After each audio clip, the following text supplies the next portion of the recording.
They've promised a day of mass direct action, and today climate change campaigners have been involved in scuffles with police as hundreds of them staged a march near Heathrow Airport. Their target was the headquarters of the airport's operator BAA as they protested against plans for a third runway. Phil Ray Smith has been following today's events. Romilly, well, tonight the protesters have pretty much occupied the BAA's car parks here. It's all pretty good-natured, though. The police were taking no chances. They had at least as many officers drafted in to cover this as protesters, if not more. Commanders insist it wasn't heavy-handed, though, simply proportionate to the risk. That's despite it looking as if things are going to end here as calmly as they begun earlier today.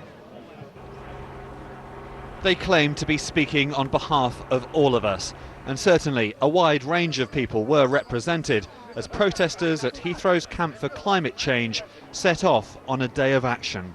We've had for the whole week a complete cross-section of society, people in professional jobs, people, students, people making up a complete cross-section of all demographics. This town is where Heathrow's planned third runway would be built. These houses would have to be demolished to make way for it, and so perhaps unsurprisingly the climate change protesters have had plenty of support on these streets from people who live here.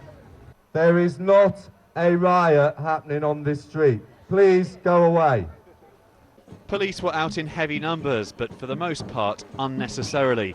Only as some protesters got close to their final destination, the headquarters of BAA, did tensions rise.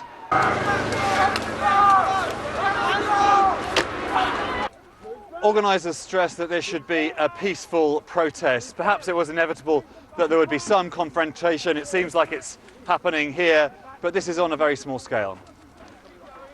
Demonstrators claim BAA would contribute to climate change by opening a planned third runway at Heathrow. Today, the airport authority said it wouldn't comment on the protests.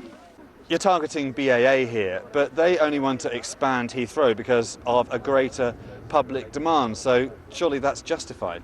No, what we're saying is that the aviation industry, BA, and all the other parts of the aviation industry are creating the demand.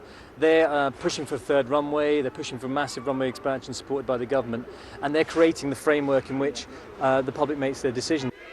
And protesters say they will blockade these offices until midday tomorrow. Phil Ray Smith, ITV News, Heathrow.